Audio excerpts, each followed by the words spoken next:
السلام علیکم ورحمۃ اللہ وبرکاتہ۔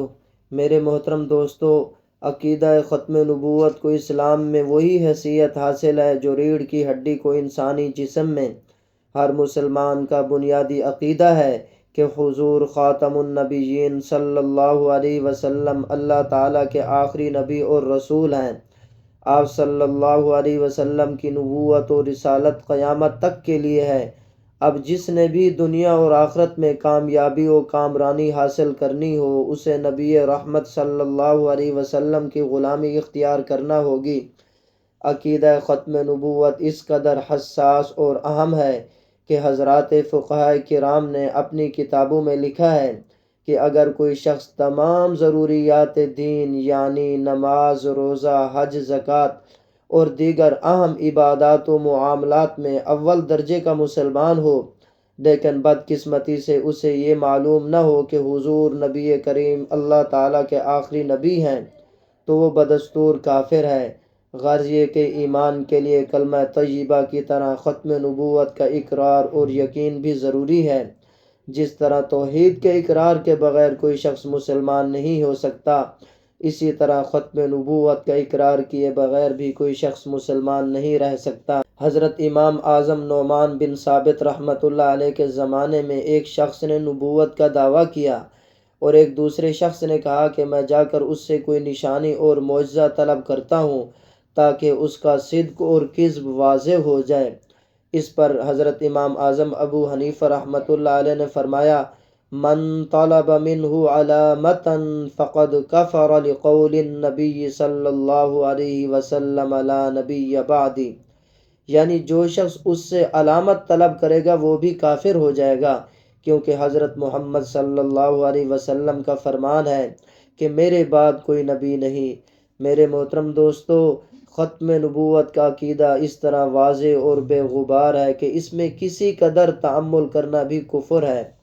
قرآن مجید اور احادیث مبارکہ کی روشنی میں امت کا اجماعی و اتفاقی عقیدہ ہے کہ حضور سرور کائنات صلی اللہ علیہ وسلم کے بعد نبوت کا دعویٰ کرنا تو درکنار، نبوت کی تمنا یا خواہش کرنا بھی کفر ہے، خواہ یہ تمنا زبان سے ہو یا صرف دل میں۔ جب ایک شخص نبی ہونے کی تمنا کرنے پر کافر ہو جاتا ہے تو اندازہ لگائیں کہ نبوت کا دعویٰ کرنا کس درجہ کا کفر ہوگا۔ آپ صلی اللہ علیہ وسلم کے بعد کسی بھی قسم کا دعویٰ نبوت کرنے والا بالاتفاق مرتد اور زندیق ہے۔ اس بارے میں شک کرنے والا بھی اسلام سے خارج ہو جاتا ہے۔ میرے محترم دوستو، عقیدہ ختم نبوت سے کیا مراد ہے؟ عقیدہ ختم نبوت سے مراد یہ ہے کہ حضرت محمد مصطفیٰ صلی اللہ علیہ وسلم اللہ تعالیٰ کے آخری نبی اور رسول ہیں۔ آپ صلی اللہ علیہ وسلم کے بعد کسی قسم کا کوئی تشریعی، غیر تشریعی، ظلی، بروزی یا کوئی نیا نبی مبعوث نہیں ہوگا۔ آپ صلی اللہ علیہ وسلم کے بعد جو شخص بھی نبوت کا دعویٰ کرے وہ مرتد اور دائرہ اسلام سے خارج ہے۔ قرآن مجید کی 100 سے زائد آیات مبارکہ اور حضور پر نور صلی اللہ علیہ وسلم کی تقریباً 210 احادیث مبارکہ اس بات پر دلالت کرتی ہیں کہ حضور خاتم النبیین صلی اللہ علیہ وسلم اللہ تعالیٰ کے آخری نبی اور رسول ہیں۔ اس بات پر ایمان عقیدہ ختم نبوت کہلاتا ہے۔ ختم نبوت اسلام کا متفقہ اساسی اور اہم ترین بنیادی عقیدہ ہے۔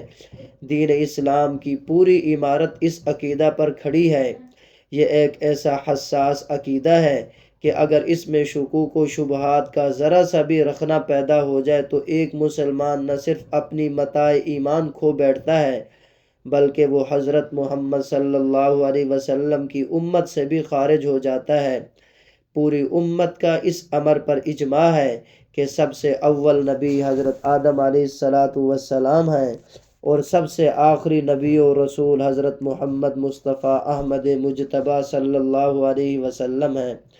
میرے محترم دوستو، قرآن کریم کی کم از کم 2 ایسی آیات بتائیں جو عقیدہ ختم نبوت پر دلالت کرتی ہوں، تو اس کا جواب یہ ہے، ما کان محمد ابا احد من رجالکم ولکن رسول اللہ وخاتم النبیین وَكَانَ اللَّهُ بِكُلِّ شَيْءٍ عَلِيمًا، جس کا ترجمہ یہ ہے، نہیں ہے محمد صلی اللہ علیہ وسلم تمہارے مردوں میں سے کسی کے باپ، بلکہ وہ اللہ تعالیٰ کے رسول اور خاتم النبیین ہیں، اور اللہ تعالیٰ ہر چیز کو خوب جاننے والا ہے۔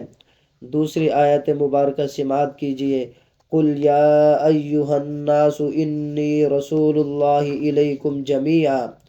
ترجمہ، اے نبی کریم صلی اللہ علیہ وسلم آپ فرما دیجئے، اے لوگو، بے شک میں اللہ کا رسول ہوں تم سب کی طرف۔